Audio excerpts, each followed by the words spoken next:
madaxweyne muwaadinkan sharcigiisa haystaan ahay sharcigiisu dhameystiran yahay sharcigaasi bal maanta hay shaqeeyo sharcigaasi madaxweyne maanta hay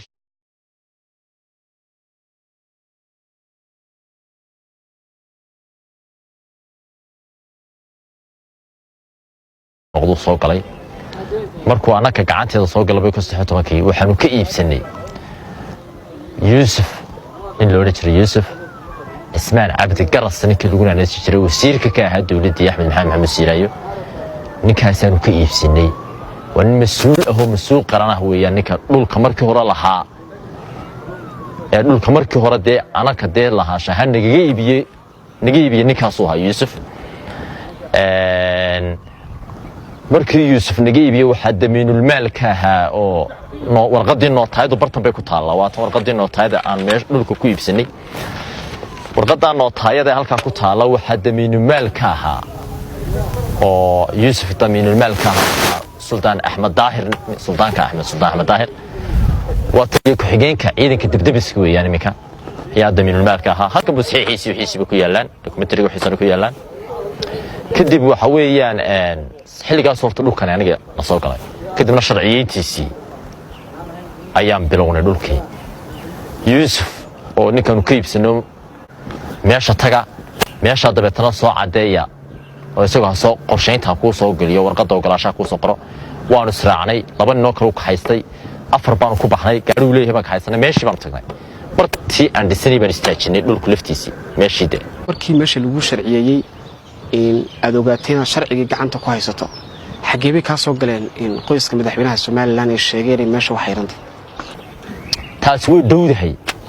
salahan oo kale laba waraaqood baan midna markii dambe imika de qabtani ugu dhacday qabtu markii ugu dhacday baan waraaqo doonay bal waxan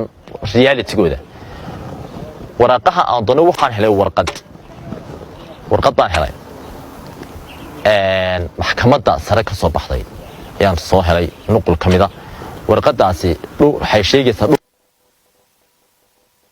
هيرني أنتو بحدي سطاي ولا كان لما قرنا يوم إني كبرت ورقة محكمة دا سرك حيرادك صباح ذي هيواتن وحيكون شيء يسمى تقانا هرت إذا يحيرنتي هالكن مش شيء ورقة إنك warqadani cid ay u xayiraatay horta kuma taalo laakiin waxa kugu taalo warqadan in meeshan xayirani bariga ay wada ka xigto horta cid ay u xayiraatay halkan ma sheegayso warqadan imika warqadani cid ay u xayiraatay horta kuma taalo laakiin waxa kugu taalo warqadan in meeshan xayirani bariga ay wada ka xigto galbeedkana ay wada ka xigto waqooyiga waxa ka xiga laamiga Hargeysa ee gabiil taga koonfurna wada ka xigta bal waayahay adigu bal runtii muwaadin kaasoo sharci u haysta dhulka inuu ku dhisan karo sharcigaasina sifo sax oo dhameystiran uga soo baxay dawladda hoosena waa halkaynu loo xil saartay dhul iyo sharcigiisa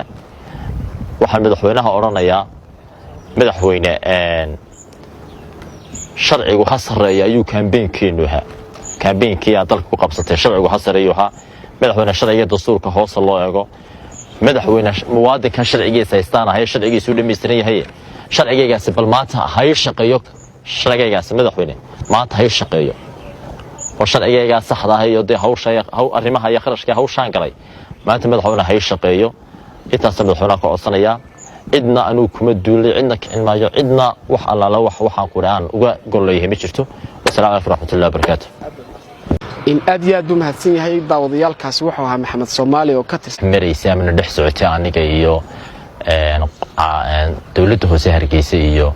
xubno kamid ah qoyska madaxweynaha runtii meeshan markii laga yimaado meeshan marka aan ka hadlo horta qoraalka aan xalay tolan bulbana bulshada marka ka hadlo iyo si looga falceliyay iyo soo loo qaatay iyo horta anigu Maxamed ahaan ميه نين سياسي ميه حسبنا أنو كم يشرو نين أمضى أدحيا أو معلن أهو براء أهوان هاي أو أمضى أوضى سمات هاي أو تشيل كايا يردا مرو والبا وحويان دي صومر يان أو صوبر بارنا يو تشيل صوصار يان هاي أنت بدنا قفكو معلن كيا دكتور كيا أمضى كدحيا إذا ما لها أنت بدن oo xisbi ma aha oo cid ma aha xitaa reer dhinacna waxa weeyaan waxa weeyaan looma aaneeyo inta badan walaa qabiil walaa waxba waa nin bulshaa la yidhaahdayo ummaddu ay leedahay oo dee ummad soo saarayo dad soo saaraya anigu kaasaanahay arrintayda anigu wax idiga qoraalka dibadiga riixaysiiyo cid siyaasadaysan iyo cid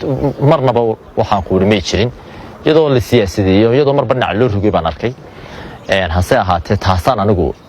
dhabtahay waa ta bartayda taalla ee aan ku qoray weeyaan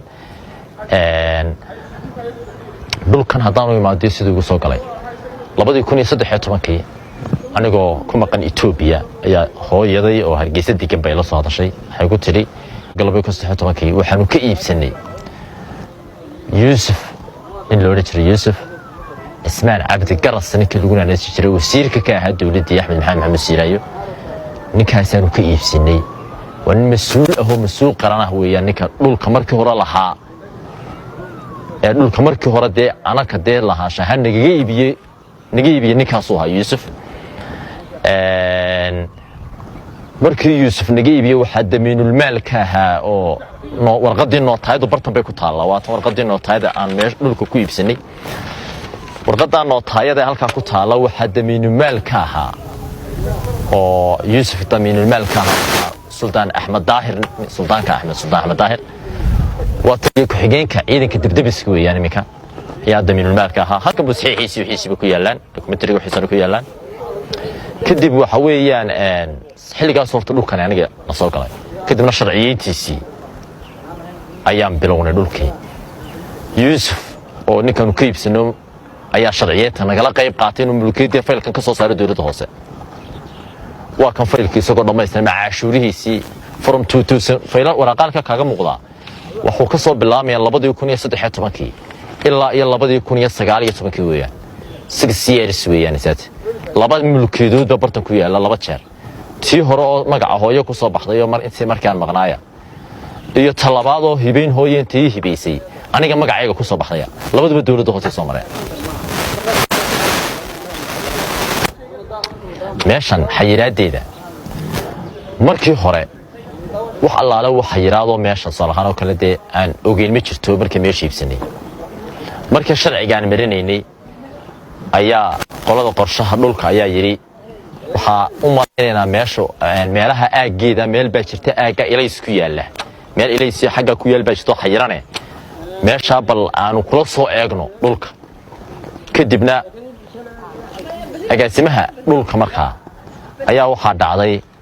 aanu saragnay oo agaasimaha doonaya waan saragnay agaasimaha markaa wuxuu yiri maanta habixin afarta galabnimo hadii ilaahay ka dhigo ayaad raacaysan inaan kan qorsheynta dhulka joogay markaas oo Khalid Abiib looranay israaca meesha taga meesha dabeetana soo cadeeya oo isagoo soo qorsheynta ku soo galiyo warqadda ogolaashaha ku soo qoro waanu israacnay laba nin oo kale u kaxaystay afar baan ku baxnay gaari u leeyahay baan kaxaystay meeshii baan tagnay markii aan dhisnay baan istaajinay dhulka laftiisii meeshii de uu eegay haba yaraatay waxa yiraahdo oo saaran ma jirto buu yiri waa meeshan waa meel buur buu yiri waa meel buura xayiraad ma saarna markaas warqadda in ogolaansho sharciyeed uu ogolaado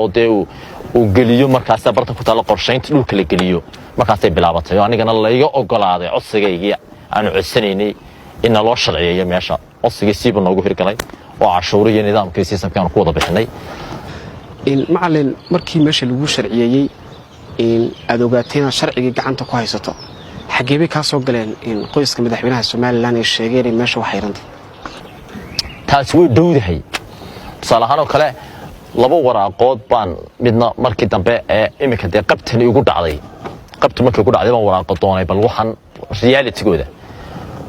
waraaqaha aan doonay waxaan helay warqad baan helay maxkamadda sare ka soo baxday ayaan soo helay nuqul kamida warqadaasi waxay sheegaysaa hayarni intuu baaxadiisu tahay ka lama garanayo imika bartan warqadan maxkamadda sare xayiraada ka soo baxdeen hayaa waatan waxay ku sheegaysaa ma taqaana horta cid ay u xayirantay halkan ma sheegayso warqadan imika warqadani cid ay u xayirantay horta kuma taalo laakiin waxa kugu taala warqadan in meeshan xayirani bariga ay wada ka xigto galbeedkana ay wada ka xigto waqooyiga waxa ka xiga laamiga Hargeysa ee Gabiley taga koonfurna wada ka xigta bal waayahay adigu bal xaafad kamid ah xaafadaha soo qaado bal imise wada xaafada mara caqabad baad la kulantay caqabadaas xagee ka soo bilaabantay wanoo dhismaha markaan hawshiisi bilaabay horta sharcigii waa soo dhamaystay warqadii jeexiddu waa tan warqadii jeexiddu waxay soo baxday 2019 bishii 8 way wada saxeexan tahay systemkeedii oo dhan baa dhamaysan warqadan marka labaad warqada jeexidda meesha waa lay raacayo Ibraahim Koodbu degmadan waxa iga raacay niman badan bay iga raacayo joomadii ku jiro waa la soo eegay meesha markay soo eegeen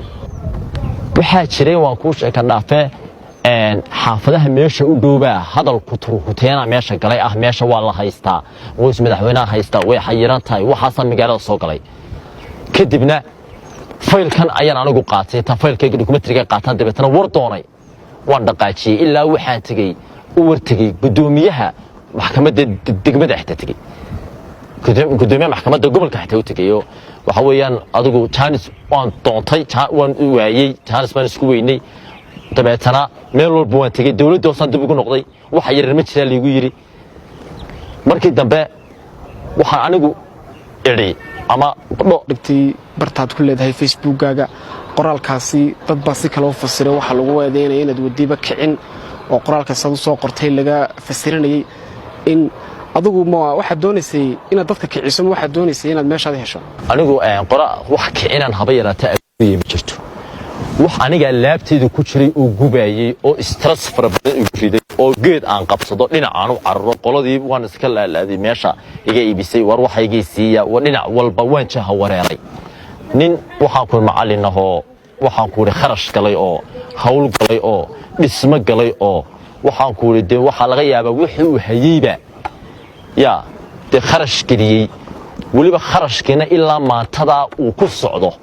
oo taangiyadii iyo jaygii iyo waashmaankiiba lacagtiisa ilaa imika ku socdaan waa dareemaysaa bareeshka culayska ma haysta xaq shaqo kaga jira hal iskuul ku jira xaq xiisad dhigaya xaq ardayga u dhigaya xaq hawshan xaq telefoon laga soo garaacayo telefoonka soo garaacaba wadnaha ku gooyo talema meeyntii yareeda kabkabtiba la dumiyay tale maxaa ka dambeeya culayska iyo hawshaysa waa dareemaysaa taasaan dabeetana sheekada bilow ilaa dhamaad sida ay wax yihiin inaan bal dadka igu xiran iyo bulshada iyo maanta alxamdulillah 90% 70% dadka maanta dalka wax ka ah waxa wala agaasimiyaal maanta wax ka waa dadka wax soo baraya ardaydeedaha bal inay dareenka aan la wadaago saasan soo dhigay cidna kumaan eedeenin cidna wax weeyaan ma ku cambaareenin laakiin problemka ay haystay waxa jira ayaa soo bandhigay ee anigoo muwaadin oo sharci haysta sharcigayga waxba ii fulin laayay in ugu dambeyn macallin maxaad ka rajaynaysaa goobtii aad dhisanaysay rajayn teelag baad ka qabtaa inuu dhismahaasi sidii aad rajaynayso kuugu socdo xaadka meeshayda waxaan ka rajaynayaa qoyska madaxweynaha iyo madaxweynuhuba sharaf iyo karaamiga mudeehin waxaan madaxweynahan fariin anigu aan u jeedinayaa madaxweynaha ka codsan lahaa madaxweynihii waxaa tahay madaxweynahaygii baa tahay sharafadiga mudaadiga iyo qoyskaaguba waxaan ahay muwaadin baan ahay xaq fara badan dalka kule runtii muwaadinkaasoo sharci u haysta dhulka inuu ku dhisan karo sharcigaasina sifo saxa oo dhamaystiran uga soo baxay